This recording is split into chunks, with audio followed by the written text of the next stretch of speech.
When a leader of the opposition stands before a crowd in Kannur in Kerala and declares that the Chief Minister of the state is in fact the Chief Minister appointed by Prime Minister Modi or the BJP, is that a political graded propaganda or is it a political truth or reality? If it is a truth, even partial truth, that what does it tell about the state of Indian democracy in the run-up to the assembly elections? Today on the bottom line, we examine Rahul Gandhi's most explosive allegation of this campaign season, that the Prime Minister Narendra Modi holds the jail keys to Pinarayi Vijayan, the Kerala Chief Minister, and that the left and the right in India have quietly merged into single corporate bloc. And ask the most uncomfortable question of all is he wrong?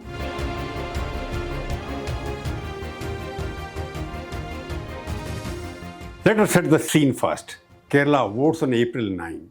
The ruling Left Democratic Front, led by Pinarayi Vijayan, is seeking an unprecedented third consecutive term. The Congress-led United Front believes that its movement has come.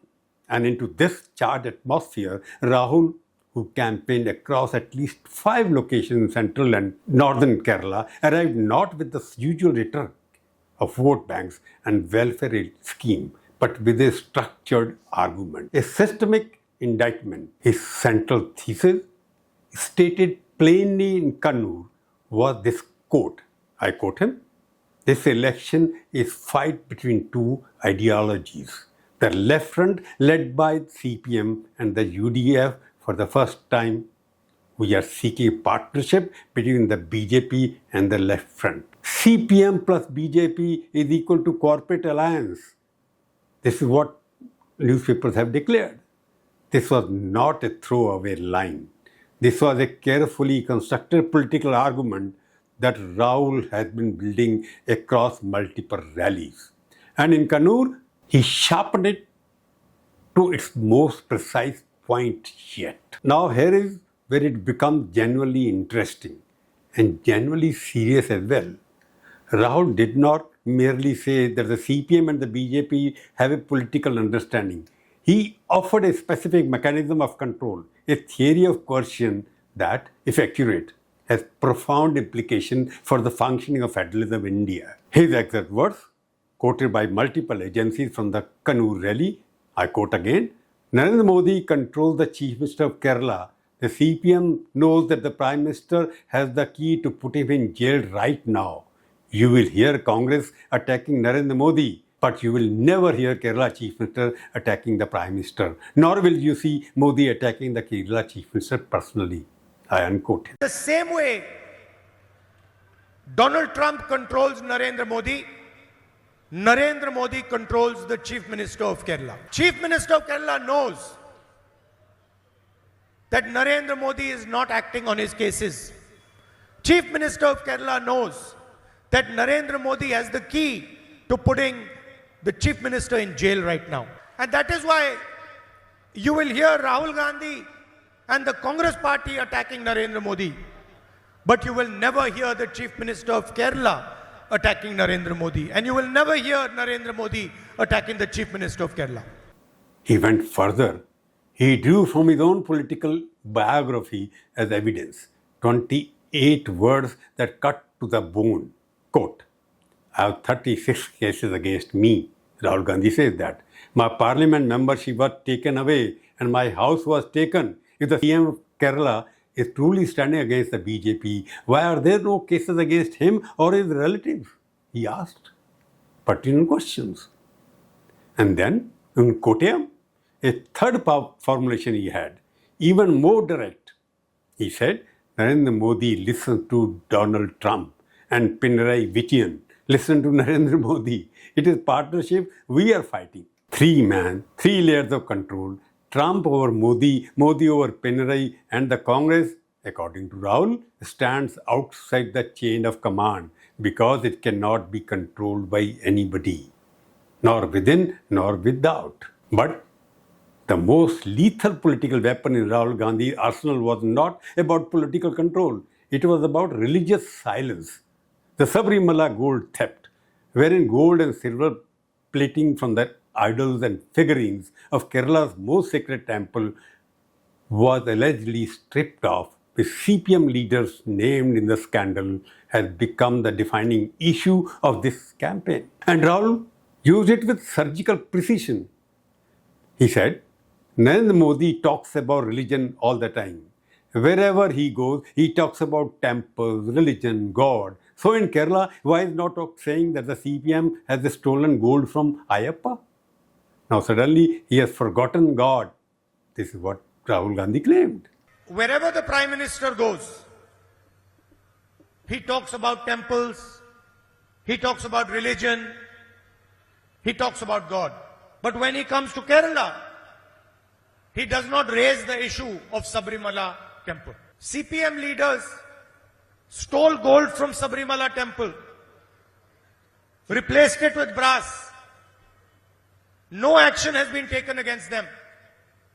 And the so-called defender of Hinduism comes to Kerala and says nothing about Sabarimala. Think carefully about what this argument does. It does not merely attack the BJP for being hypocritical.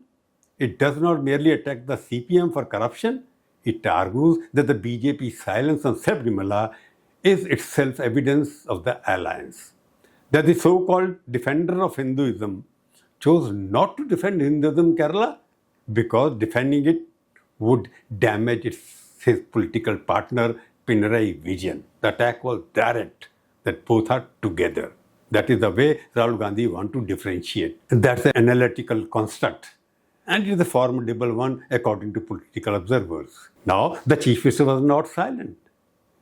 Pinarayi definitely hit back sharply, and on the same day, he turned the Sabarimala question on its head, asking, in reference to a key accused in the case, how that accused managed to reach Rahul Gandhi's own residence if the Congress was genuinely outraged by the theft. It is a fair counter. It introduced doubt about Congress' moral authority on Sabarimala. But, and this is the critical distinction, it does not address the structural argument. It does not explain why Modi, who campaigns on temple protection across India, said nothing about Sabarimala gold when he visited Palagat. That is what the Congress party charged him. Deflection is not refutation. A question answered with another question is still an unanswered question. Rahul Gandhi poses the same question again. But before we reach the bottom line, let us ask the question that no one in the Congress war room wants to answer publicly, because the answer is genuinely uncomfortable for all of them. What happened to Rahul Gandhi and Priyanka Gandhi if Kerala says no to UDF? Earlier brother was there, Rahul. Now Priyanka represents one of the constituencies in Kerala. Consider the arithmetic of prestige. The Congress has been out of power in Kerala for full decade for the past 10 years. Two consecutive defeats, 2016 and 2021.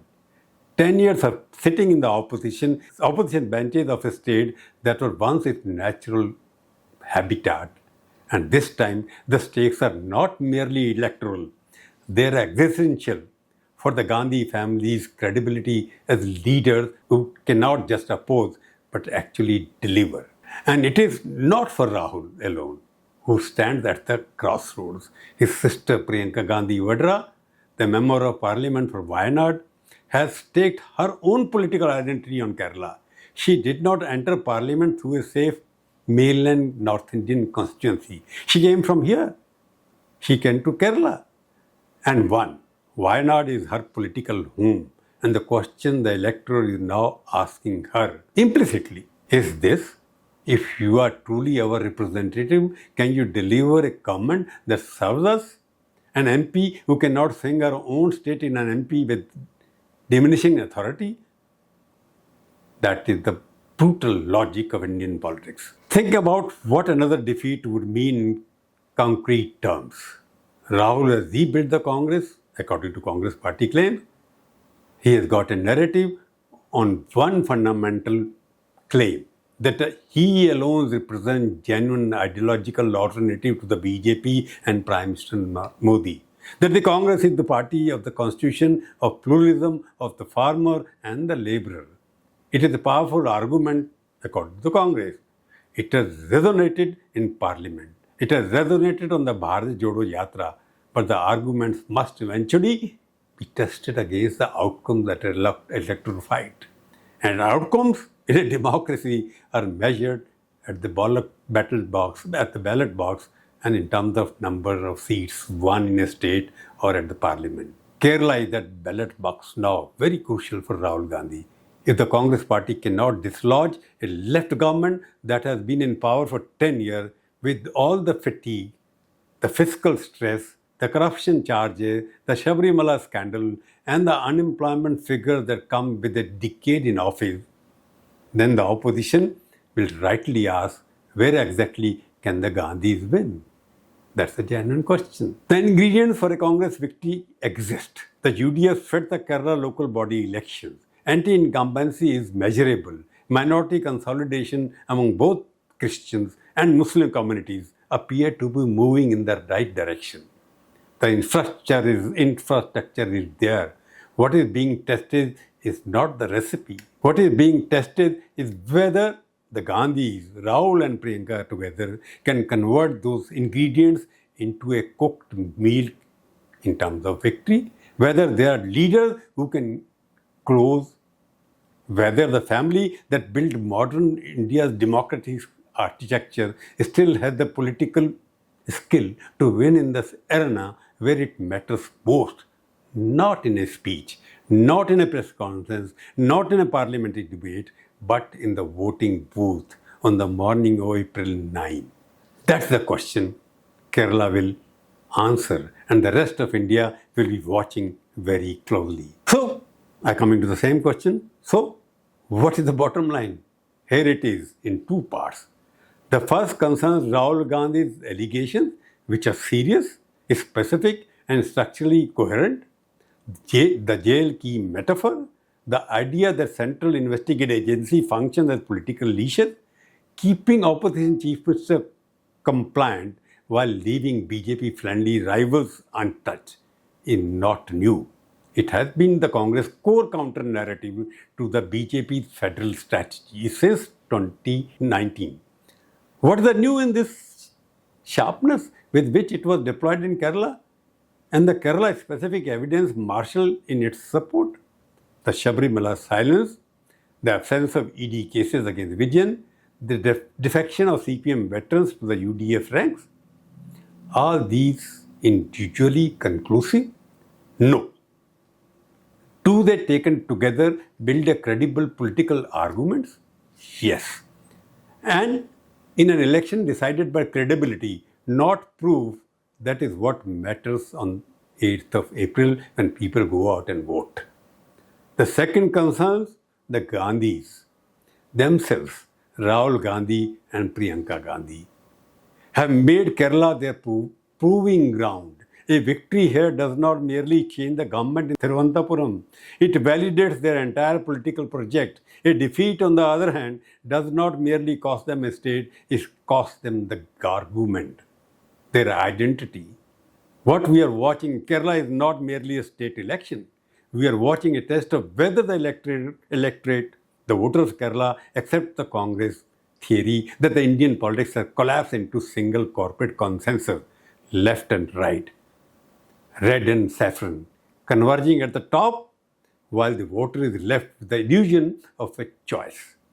And we are watching whether a political dynasty, 40 years after its zenith, still has the will, the skill, and the connect to win the old-fashioned way, one vote at a time. If Kerala answers yes on both counts, then theory becomes the template for every election that follows, and the Gandhis reclaim something far more valuable than a state assembly. They reclaim relevance and credibility. And that, ladies and gentlemen, my friends, is the bottom line. That's enough for today. Please keep watching Bottomline. Subscribe and share and write your comment. I will not mind it. Thank you very much.